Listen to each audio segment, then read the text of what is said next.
Hi everybody, I'm Jim Rohn. I'm happy for the opportunity to have a chance to visit with you again. I know many of you have attended my evening seminar, and some of you perhaps have attended my weekend seminar called The Making of a Leader. And it's a pleasure to visit with you again. I made some notes in my journal coming from Lisbon, Portugal to New York City. And the title of my list of things here was called The 7 Fundamentals for Success. And I'd like to take just a few minutes and go through these 7 fundamentals with you. I think you'll find it very interesting.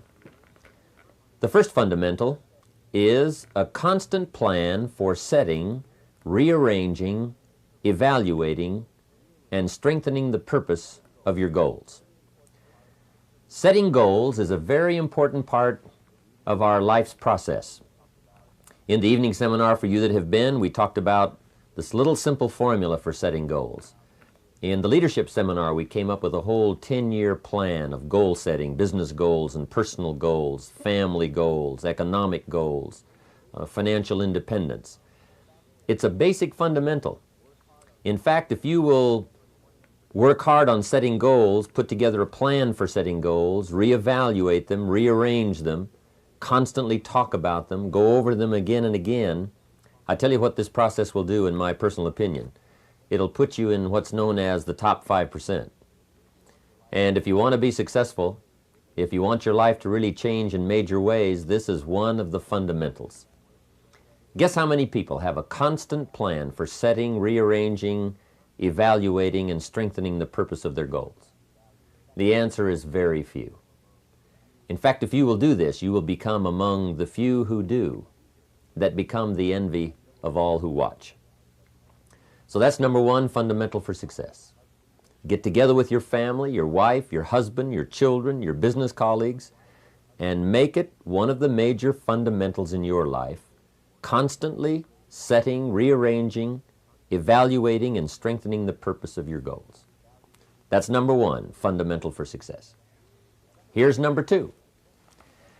The second fundamental is a clear picture of what you intend to do with your present resources.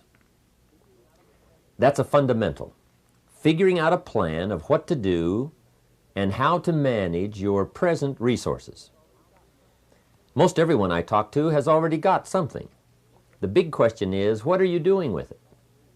Most everyone has some time, they have some resources, they have some money, or they have a paycheck, or they have some kind of resources, they have some kind of net worth. The big question is, what are you doing with it? Where are you investing it? Where are you putting it? There's a little simple talk I'm giving now, and it's especially designed for the kids, called The Care and Feeding of the Goose That Lays the Golden Eggs. First of all, you've got to understand about society and about money.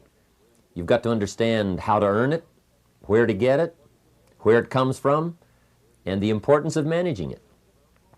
Kids ought to be taught from the time they're just small what to do with $1. If a child has $1 and goes and spends it, right away they've developed the wrong habits. And sure enough, if they continue those poor management habits over the first $1, you can imagine they're probably going to do the same poor things with those same dollars when they get older. The plans we learn when we're small, sure enough, are most often the plans we follow the rest of our lives. What to do with your money and where to put it. We teach in The Care and Feeding of the Goose That Lays the Golden Eggs. You've got to be a happy taxpayer. You've got to make sure some of your money goes into financial institutions so that successful people can borrow it and start other businesses that employ more people. You've got to make sure that you give some of your money for charity. So for charity and for taxes and for savings and for the accumulation of capital, it's very important to have a management plan for your present resources so that at age 65 you don't wind up like most people do, broke. You wind up with substance, you wind up with plenty to share, you wind up with plenty to enjoy. So that's the second fundamental for success. A plan for using all of your present resources wisely. Now here's the third fundamental for success. You need a plan, a detailed plan for the use of your work time. We call it a game plan. Most people try to design tomorrow and next week and next month in their head. They try to just decide what they're going to do. And most people don't even think that far ahead. They think, I have to get up in the morning and go to work, and that's about the extent of it. But a game plan for financial independence, a game plan for your work time, a game plan for your personal time. The family needs a game plan so that you won't miss some of the important things that are helpful to your life and to your success. The kids need a game plan. Mom needs a game plan. Dad needs a game plan. You need a business game plan. You need a game plan for your office. If you're in business, a game plan for your business. A detailed plan for the use of your work time. In the leadership seminar, we talk about how to put together this detailed plan for the day and for the week and for the month. How to stretch out a plan for 6 months and for a year. In doing business around the world, we found that you have to detail the plans in great detail. Otherwise, sure enough, you're going to miss something. So that's the third fundamental for success. And I can promise you that a detailed plan for the use of your work time will put you in the top 5%, because most people don't have one. Now here's the fourth fundamental for success. Number 4 is a consistent plan for the gathering of knowledge. Most people get ideas just spasmodically, or when someone happens to come by, or they just happen to hear someone, or they happen to read a book that might have some ideas that could help to benefit their life. What I'm saying is we all need a consistent plan for the gathering of knowledge, a consistent plan for going to the library, a consistent plan for attending the lectures, attending the seminars. When you listen to a sermon, make sure you've got your journal to take notes. Wherever you go, gather knowledge, but gather it on purpose. Do it constantly, do it daily, and do it consistently. We need a consistent plan for reading books. Most people just read books haphazardly, spasmodically, or most people just don't read at all. Or they don't have a good plan for reading the right books. Sure enough, the man reads the comics instead of the classics. And he misses all the things that could really benefit his life because he doesn't have a plan. Here's a good thought to consider. Rarely does a good idea interrupt you.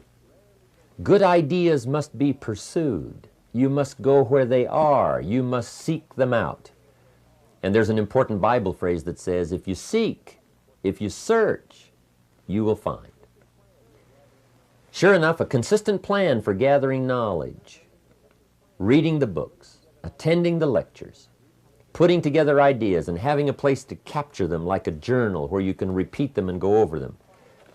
That's a fundamental that if you'll follow it, will put you in the top 5%. Guess how many people have a consistent plan for the gathering of knowledge? Answer, very few. And what you want to be is one of the very few. Now here's the fifth fundamental for being successful. Number 5 is an association of people of common interest in progress, success, ideas, and philosophy. If you have a constant association of people who can better your life and better your lifestyle, you can't believe the progress that you can make. Mr. Schoaf shared with me when I first met him when I was 25 years old. He said, Jim, to do better, you've got to get around the right people. I have a good phrase for you.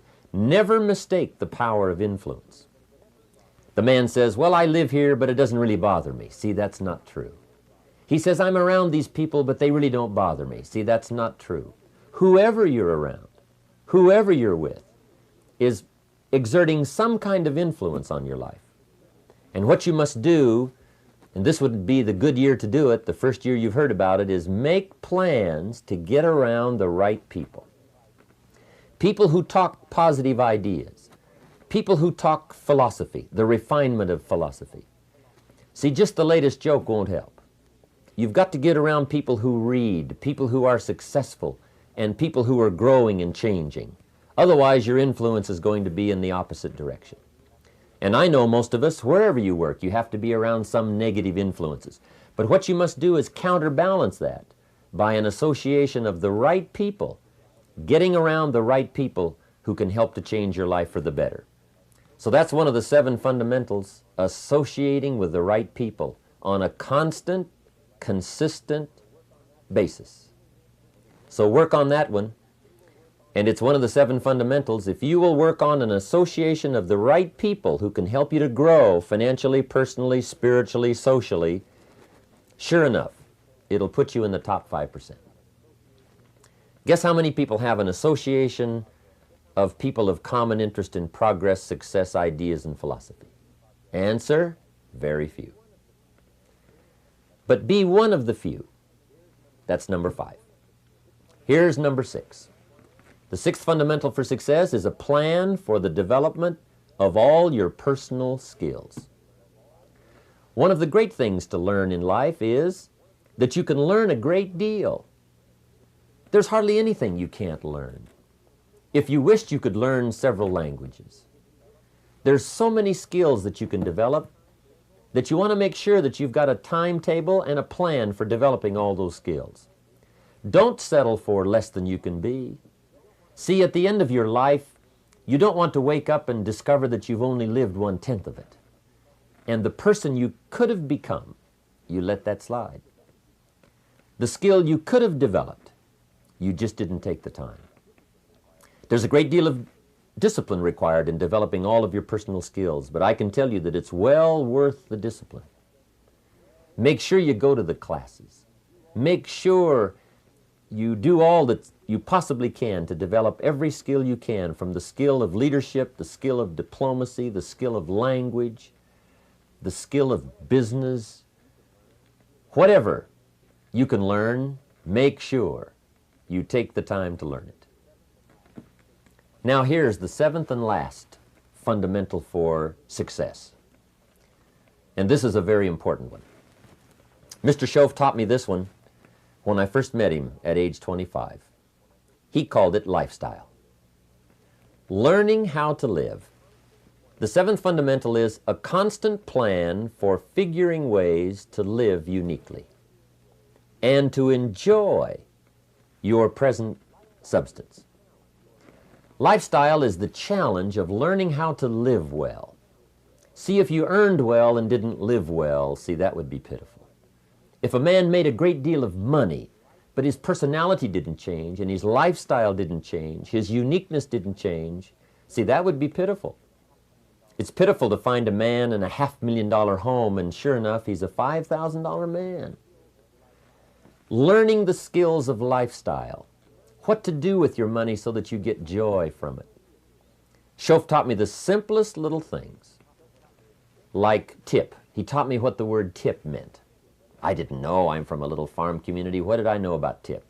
He said tip, the word T-I-P, tip, comes from a little phrase called to ensure promptness. And the more I thought about that, then I understood what he meant. If a tip is to ensure promptness, when should you give it? Answer, up front. You don't wait to see whether or not you've gotten good service to decide to tip. You ensure good service. Mr. Schoaf said to me, sophisticated people make sure they get good service. It's just one of the little things to learn called lifestyle. How to enjoy your family, how to enjoy your money, how to enjoy your time and your substance, how to enjoy your own thoughts, figuring ways to anticipate your family's needs, to do it with joy instead of animosity, to get great delight in the substance you now have. Most people say, if I had more money, I'd be happier. But happiness is something you have to work on besides money, because the money won't make you happy. Those are the 7 fundamentals for success.